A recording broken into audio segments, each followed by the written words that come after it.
Welcome to the Wolf Mother Podcast. My name is Dana Harkis. As always, we will begin by taking 3 deep breaths. Let's take a deep breath in through the nose, out of the mouth, in again through the nose, out of the mouth. Last time in through the nose, and let it out with a nice sigh. Today's topic is going to be watered down spirituality. So my thoughts might be a little bit all over the place, and to give you kind of an overview, I had a conversation with my therapist, shout out April as always, that I think is important to bring into this. Some realizations that I've really been having the last, it's become much more apparent with this eclipse season, and also like the past, I would say 2 months, 3 months even. But it's been very clear in the last 2 years. But the topic and the reason why I thought, you know what, maybe I should talk about this was because on TikTok there is a woman, and some people think she's doing a great job when it comes to spirituality, putting out spiritual music. She just hosted a retreat in Peru. She's like really blown up. However, there's also a whole other side of the internet who thinks that, and I mean, this is also very true. There's a lot of cultural appropriation going on in her videos and what she shares and what she puts out. There's a lot of like questionable things. And the thing that popped up as soon as I saw this video come onto my feed, it was someone who duetted this woman's video, and they were like, I grew up with hippie parents, and there's a difference between hippie parents and people that are just completely culturally appropriating, as well as not, like, basically saying that there's no soul in what she does. She's just doing it for views, attention, and money. Now, if you're listening to this, you are either a part of my community or you probably are in similar communities like mine. We all know the people that wear, ceremonial clothing on like a regular Tuesday. They wear, and listen, some of the things that, like, I was given a bracelet after a Yahe ceremony. The Colombian Taita that served the Yahe gave me this bracelet because he was like, this is going to guide and protect you while you continue to like uncover what you started uncovering last night. I had a really difficult journey. And so I do like wearing it because it does remind me of like how strong I am and stuff like that. But I'm not talking about the person who maybe wears like the ceremony earrings or one necklace or one bracelet. I'm talking about the people who like, they literally look like an East meets West walking commercial. That's who I'm talking about. So we all know people like that, or we've seen people like that. Maybe you don't know people in person like that, but the woman that I'm bringing up that I saw on TikTok, she looks like that. And recently, right, so now I'm going to jump to my conversation with my therapist. I've been really angry that I go to events, workshops, and other retreats, and I don't feel like I get the same amount of space held for me that I can hold for other people. And there's a part of it that for a long time I was like, oh, that's just ego. Like, I have to throw it out the window. But it's become more and more apparent to me. The only trauma-informed training that I have is because of my herbalism course that I've taken. It was a trauma-informed herbalism class. But also, like, Dylan and I have done our due diligence to do as much research as we can about what is important to be trauma-informed in sharing circles when it comes to psychedelics, when it comes to plant medicines, when it comes to people's traumas. Because we want to make sure that everyone that comes to, whether it's our monthly group integration that's on Zoom or they're at a retreat with us for 7 days, we want to make sure that these people are being validated in their shares and held to the best capacity that they can possibly be held at. Now, granted, I understand that as space holders and facilitators, sometimes we will fall short. Sometimes we will not. Sometimes we just won't be able to give that person what they want. But over the last 2 years, I have really fallen into a place of, I've got some teachers that they are phenomenal. None of them are really in person with me, which really sucks because I go to these things that are in person because I'm really craving that in-person healing. And the space just isn't held. And for me, this is my own personal opinion, but the way that a sharing circle goes can either make or break an experience for me. There's a reason why, if you've never came to anything that I have hosted or that I and Dylan have hosted, just so you know, when we go into the sharing circle,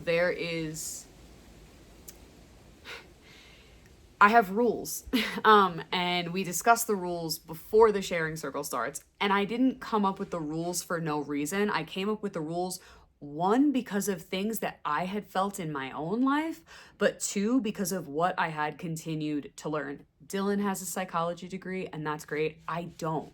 So it's my job, and this is my own personal opinion, but it's my job as a space holder and facilitator to dive deep into, like I said, trauma-informed healing and understanding, as well as other forms of psychological healing and understanding, right? Like, it is important for me to know those things if I'm holding people through these spaces.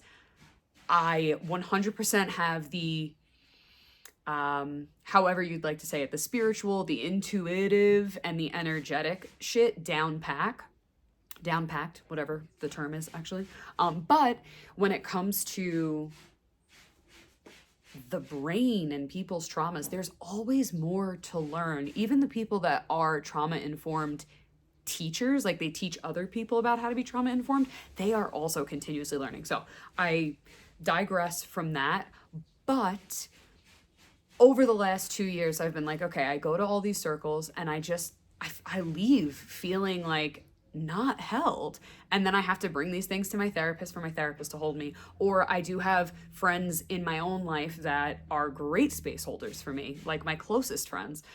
But it's not their job to do. It should be, this is my opinion again, in my opinion, it should be the space holder and facilitator who was facilitating the event to know how to host the sharing circle. So anyway, I was having this conversation with my therapist, and we really got into the space where I was like, yeah, but it upset me. Most recently, I went to an event and the space was not held well at all. And there was a lot of gaslighting from the teacher to someone, one of these students who had asked a question. And I was so glad that I had something that I had to leave early for, because I could feel my heart starting to race. I could feel my body activating. Like, I could feel the tense in my shoulders. I could feel that, like, I just recognized, like, this was not safe.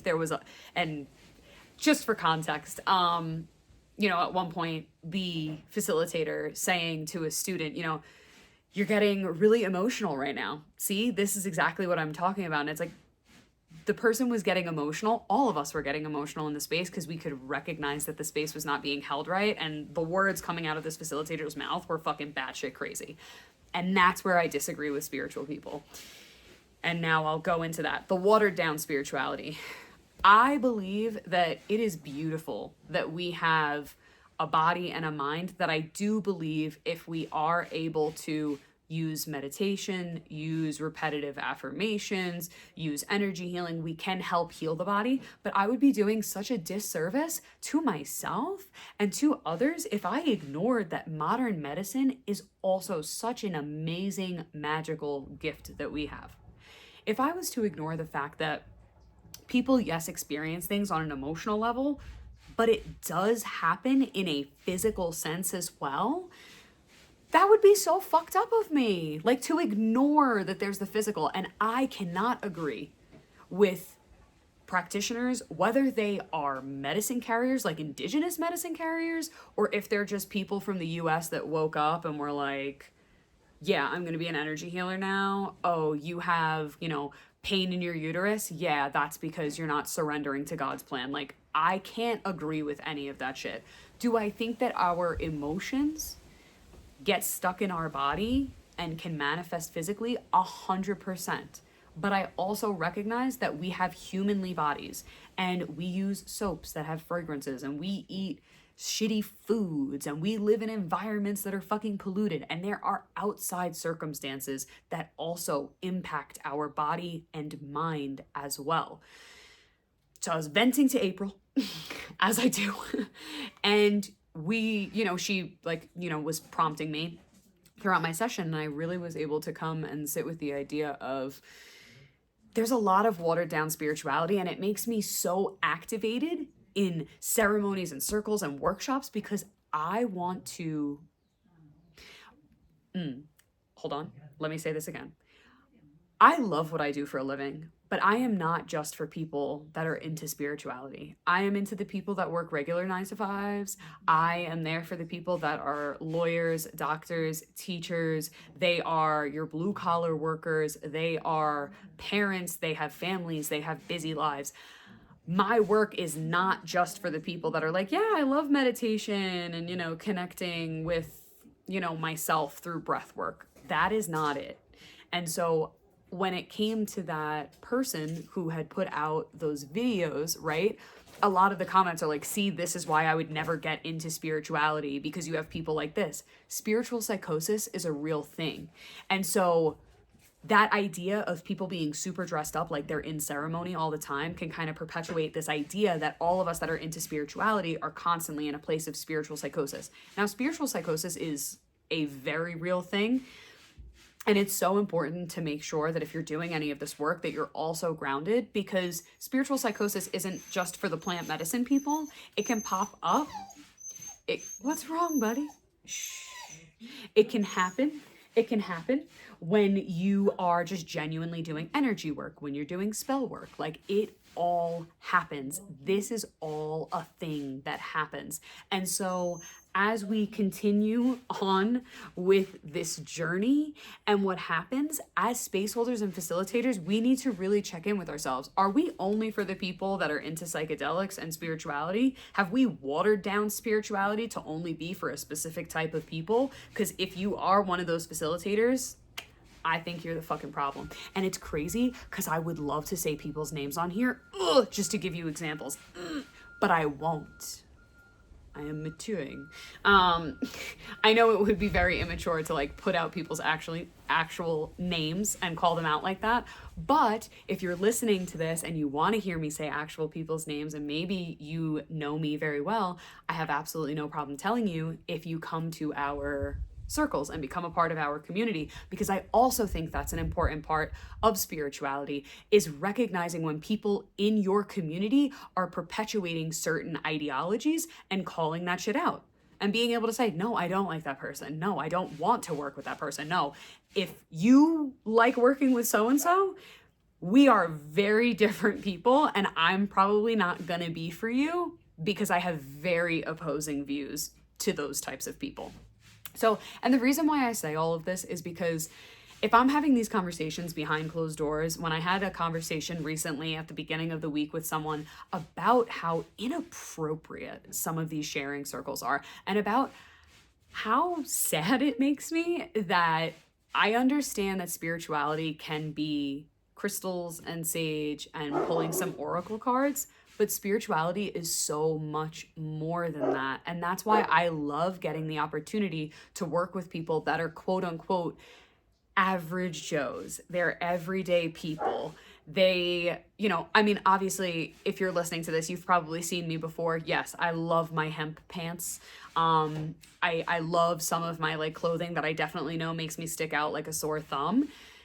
But I also love being for the people who you would never know join us at our Zoom calls or at our retreats. Like, spirituality doesn't have a look.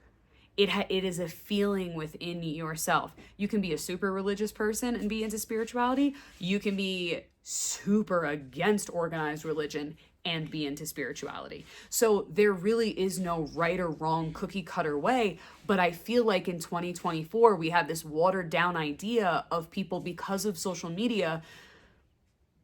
These are the types of people that I want holding space for me. Ooh, this is a beautiful thing for me to say. So Dylan is if you don't know who Dylan is, Dylan and I have been hosting retreats the last 3 years. He is the psychedelic integration specialist, combo server, and San Pedro server at our retreats. He's amazing. He's wonderful. Years ago, he was serving combo, and I had given him his pants that he usually wore when he served combo, and they were they were like very old pants. But when he was studying in the jungle here in Peru, one of the tribes had given him these pants specifically. He can tell you that whole story because it's a really, really beautiful story, but it had like all of the beautiful embroidery of the Shipibo tribes. And he turned to me and he gave the pants back to me. And I was like, dude, you got to get dressed. Like, people are coming for combo. And he was like, I know. He's like, but I just don't feel the call to continue wearing these outfits. Like, this is not what I would like to wear, but I feel like I have to wear it because of the way that the spiritual and plant medicine communities are. And the internet is that if I don't dress the part, people don't think that I am a good combo server. And that was such like a light bulb moment for me, because he really was so correct. I'm going to go a little bit deeper into this. Thank you for listening. We're on whatever platform you're listening. Thank you so much for being here and listening to this conversation. I'd love to know your thoughts. So if you're on YouTube, please comment right here. If you're on Apple and Spotify, maybe go to YouTube and leave your comments there. That might be easier. But going into the idea of people needing to be dressed up, it was so interesting when we came together and we were sitting in the jungle. We were in the jungle and we had like a private ayahuasca ceremony with a beautiful man named Jaime. We stood with him and his wife. It was him, his wife, Dylan, and I.